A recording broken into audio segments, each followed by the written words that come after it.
शाम होते ही अपना इंतजाम कर लेंगे। और उस आदमी से बहुत सी गद्दारी बैठे हुए जितने चेहरे चमक रहे हैं वो संयम की देन है। इसलिए मैं जनपद संत कबीर नगर के सभी अधिकारियों को, जिलाधिकारी महोदय के साथ, पुलिस अधीक्षक महोदय के साथ, सीडीओ महोदय के छुपकर सलाम कर लेंगे। तो निश्चित रूप से इलेक्ट्रॉनिक मीडिया, प्रिंट मीडिया के साथियों को भी मैं धन्यवाद देना चाहता हूं। मंच के बाएं तरफ, मंच के दाएं तरफ, मंच के सामने जो देवियों का हुजूम देखने को मिल रहा है, ये देवियां हैं, यही सरस्वती है। कभी ये सरस्वती बन जाती है। जरा खड़े हो जाओ, ग्रुप जरा। पुरुष को हम के धरती पर महोत्सव मना रहे हैं, ये मामूली बात नहीं है। मैं तो इसीलिए कहता हूं कि जो सबक हमको इन बुजुर्गों के दर से मिले, इसलिए मैं बहुत महोत्सव में जाता हूं, पूरे देश में, अन्य देशों में जाता हूं, लेकिन आज मैं पहली बार देख रहा हूं। कहाँ आए हैं आप, क्या करने आए? इतनी शालीनता के साथ और इतनी शांति के साथ रिप्रेजेंट करने, ये कैसा प्रोग्राम और है? खुशियों के साथ जो महिलाओं के बैठने का तरीका है, वो संत कबीर नगर की माटी को बार बार मैं प्रणाम करूंगा, बार बार प्रणाम करूंगा। मेरी माओ, मेरा साथ देना, अधिकारियों का साथ देना, महोत्सव का साथ देना, ठीक। ये कहाँ आए जवाब नहीं है। मुस्कुराता वही है जो हर चिंताओं से मुक्त होता है। आज के दौर में सभी लोग देख रहा हूँ मुस्कुरा रहे हैं। अच्छा, सबके चेहरे पे मुस्कान है। इससे क्या संदेश? यही असली पहचान है, इसलिए आपका सम्मान है, और यही तो असली हिंदुस्तान है। ताली बजा दीजिए आप, ताली बजाएं आप मुस्कान पे। मगर महोत्सव लंबे समय के बाद हो रहा है, तो कैसा महसूस हो रहा है आपको? ये कार्यक्रम होना चाहिए।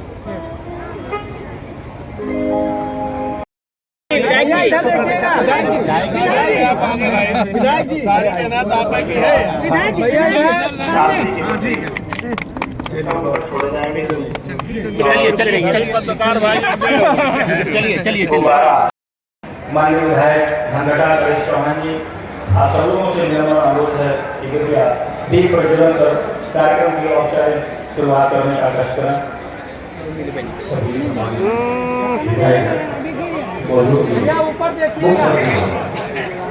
सरस्वती बंदना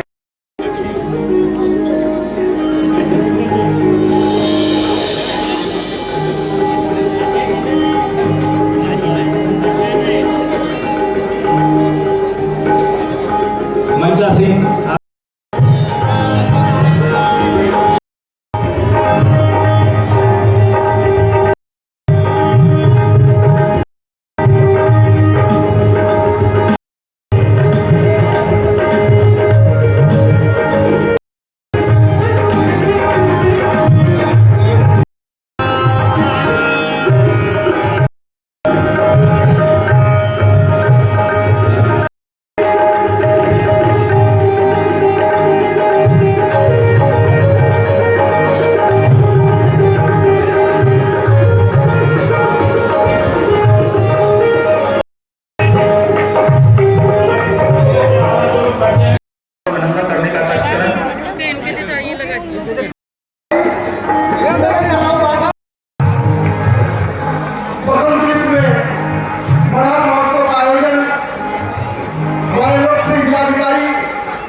भैया महीने से ऊपर पूरी टीम के साथ महोत्सव सचिव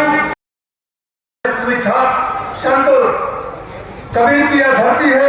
मैं पुनः एक बार आप सभी का अभिवादन करता हूं, क्योंकि बार बार ऐसा आग्रह किया गया है कि यहाँ के जो अपने मुख्य अतिथि महोदय हैं उनको कहीं जाना है। मैं पुनः एक बार आप सभी का अभिवादन करते हुए कबीर पंथ के यहाँ सभी संत जनों का आशीर्वाद प्राप्त करते हमारे लिए अत्यंत गौरव का विषय है कि हमने ऐसी धरती पर जन्म लिया जहां आज से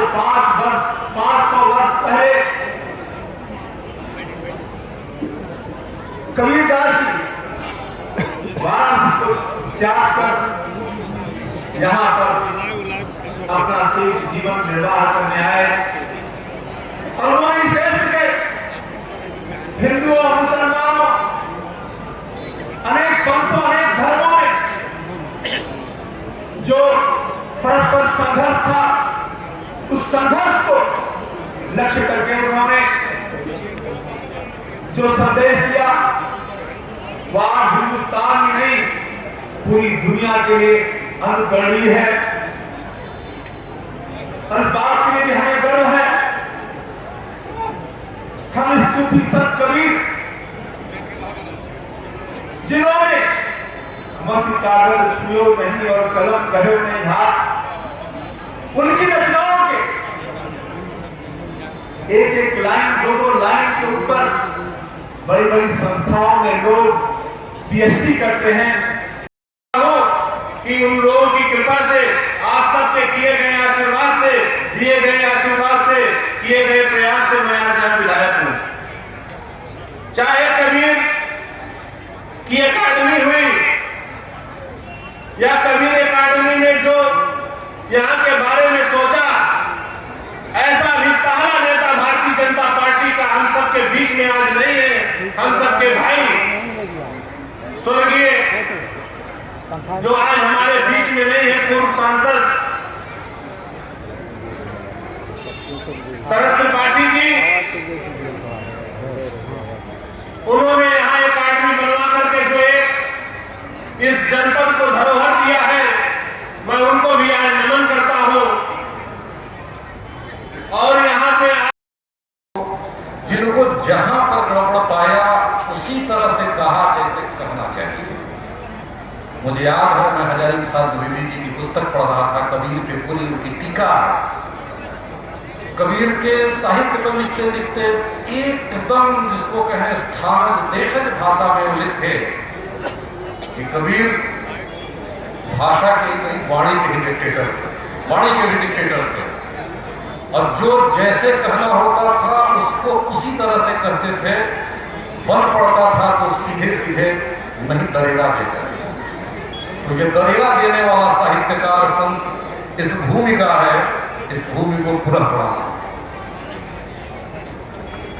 प्रेम जो कबीर का था वो प्रेम किसी आशिक का प्रेम नहीं था किसी प्राप्ति के लिए आपके आकांक्षी का प्रेम नहीं था प्रेम उनका अनकंडीशनल था नवधा भक्ति थी न शरणागति थी न प्रपत्ति थी वो भगवान से भिड़कर लेने की बात थी और कहते थे कि तू मेरे से अलग नहीं है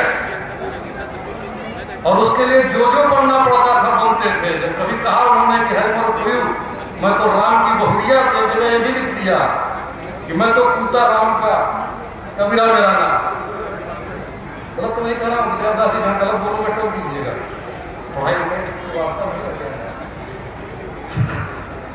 मैं तो कूता राम का कबीरा मेरा नाम और फिर ये बोले कि भाई कैसे फर्क है कि तू क्या समझता है कि आत्मा और परमात्मा इंसान जीवात्मा कैसे एक करोगे बड़ा बढ़िया लिखा कि पानी ही तय हिम होया पानी ही तय हिम भया हिम हो गया मिलाया जो ही था सोई बचा और कुछ कहा जाए किस चीज पे चिल्लाता है किस चीज पे गुर्राता है तो पानी था पानी हो जाएगा परमात्मा का स्वरूप था परमात्मा में मिल जाएगा। किसके लिए चिंता करता है किसके लिए पीड़ा करता है किसको कष्ट देता है किसको सुख देता है या किसको सुख या दुख देने की बात करता है। और ये कहा कि भाई ये प्रेम का जो मार्ग मेरा वो नहीं है यज्ञ कराओगे शिवार्चन कराओगे या एकदम दूध चढ़ाओगे बोले नहीं कहा ये तो घर है प्रेम का खावा का भरना छुरे में धार के चलने का प्रेम है और शीश उतारे हुए घर है। यहाँ पे अपने को आत्मोत्सर्ग करना पड़ेगा परमात्मा के लिए सर्वस्व देना पड़ेगा पाने की इच्छा मत कर क्योंकि जिसे तू पाना चाहता है वो तेरे पास है और तेरी हर जरूरतों को किसी भी दो हाथ दो कान दो हाथ समझता है, इसलिए तू सारी अपनी स्थिति को परमात्मा में डाल दे। ये मत देख कि ये सगुण है कि निर्गुण है, ये मत देख कि ये हिंदू है कि मुसलमान है, ये मत देख कि ये शैव और वैष्णव है। तू एक जीवात्मा है, तेरा लक्ष्य परमात्मा है, और बस उसी को देख, उसी में मिल जाएगा। और आज जब लोग कभी कभी जाति पंथ की बहुत बात करते हैं, मैं एक स्मारिका भी बहुत पढ़ रहा था, किसी एक बहन ने, डॉक्टर संध्या राय, एक आर्टिकल इसमें लिखा है जाति न पूछो साधु की, लेकिन उसमें वो दोहा नहीं लिखा। वो दोहा मैं आपको सुना देता हूँ, मुझे कहीं बिजनेस होगा तो करेक्ट कर दीजिएगा। जाति न पूछो साधु की, पूछ लीजिए ज्ञान। जाति न पूछो साधु की, पूछ लीजिए ज्ञान। और मोल करो तलवार को, पड़ा रंगों में। तलवार की कीमत करो, ज्ञान को पता नहीं किस तरह की पूरे जाती है। इस्लाम जो हमारे समस्त दुख द्वंद को क्षण में मिटा देता है, उस तरफ हम ध्यान रखें। और वो कहाँ है, जो तू आया जगत में तो ऐसा कर दे, कर साहब की बंदगी, भूखे को कष्ट दे।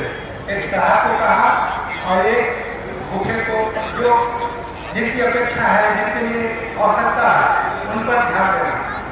हमारे इस महोत्सव के आयुक्त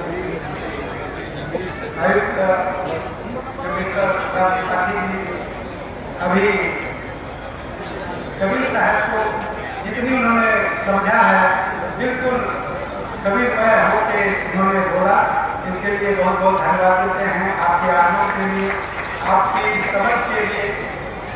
हमारे इस जनपद के कबीर जनपद से भी मगहर महान संत कबीर की निर्वाण स्थली है और मध्यकालीन संतों में कबीर का साहित्यिक रूप में या सामाजिक चेतना के रूप में वो अनुकरणीय है। और बड़े लंबे समय से यहाँ पे मगहर महोत्सव होता रहा है, कोरोना के कारण नहीं हो पाएगा। तो उस टूटी हुई कड़ी को शुरू करने का जो प्रयास किया है जिला प्रशासन ने और यहाँ के जनप्रतिनिधियों ने, डिस्ट्रिक्ट मजिस्ट्रेट प्रेम रंजन जी की नेतृत्व में उनकी पूरी टीम ने, तो बहुत अच्छा प्रयास है। और निश्चित रूप से आगे इसकी भव्यता और बढ़ती जाएगी और जो भी लोग आगे आएंगे उनके लिए एक बेंचमार्क होगा कि इससे अच्छा आयोजन को कराना पड़ेगा। दूसरी चीज़ ये है कि स्थानीय लोगों को भी अपनी प्रतिभा का मौका निखारने का अवसर मिलता है। दूर के भी कलाकार आते हैं जिनको भी सुनने का, कवियों का, तो सांस्कृतिक रूप से भी ये बड़ा समृद्ध कार्यक्रम है। और मैं इसकी सफलता की मंगल कामना करता हूँ।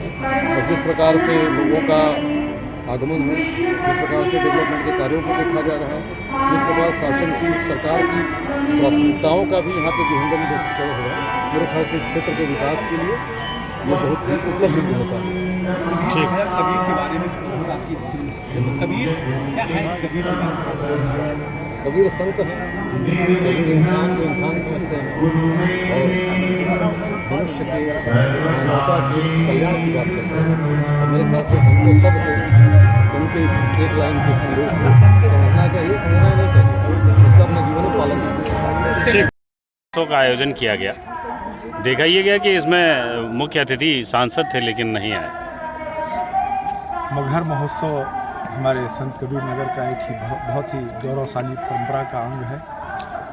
विगत 4 वर्षों से ये महोत्सव का आयोजन नहीं हो पाया था, लेकिन इस बार महोत्सव का आयोजन हुआ है और मुख्य अतिथि के रूप में हमारे यशस्वी सांसद संत कबीर नगर आदरणीय इंजीनियर प्रवीण निषाद जी थे। परंतु चूँकि आप सभी जानते हैं कि देश की संसद इस समय चल रही है दिल्ली में और लगातार वो आना चाहते थे, परंतु आज ही के दिन माननीय प्रधानमंत्री जी के साथ उनकी नहीं बल्कि बहुत सारे सांसदों की बैठक है, जिस कारण से उनका आना संभव नहीं हुआ। लेकिन आगामी 2 दिन और है कार्यक्रम, इसमें उनकी उपस्थिति निश्चित होगी। देखा गया कि पहले 25 लाख रुपए इसका बजट था, अब 40 लाख रुपए कर दिया गया, लेकिन आज रौनक उस तरीके की नहीं दिखी जैसे पहले होया करती थी। देखिए, बजट के ऊपर नहीं जाता है। 40 लाख का बजट भी इसमें बहुत कम है। यहाँ पर हमारे गोरखपुर में आप देखते होंगे, वहाँ पे गोरखपुर महोत्सव होता है, वहाँ पे बजट 4 करोड़ का है। तो 4 करोड़ की तुलना में हमारे जनपद में 10% का बजट है। तो फिर भी पिछले कार्यक्रमों की तुलना में ये बजट दिया गया है। लेकिन आप सभी जानते हैं कि 18 के बाद आज 23 का 5 साल पुराना राज्य है। तो जिस प्रकार से मूल्य बढ़े हैं तो बजट उस हिसाब से कम है। थोड़ा और बजट होना चाहिए था। फिर भी हमारी सरकार ने ये काफ़ी लंबे अवधि के बाद इसको फिर से पुनर्जीवित किया है, इसके लिए मैं आभारी हूँ।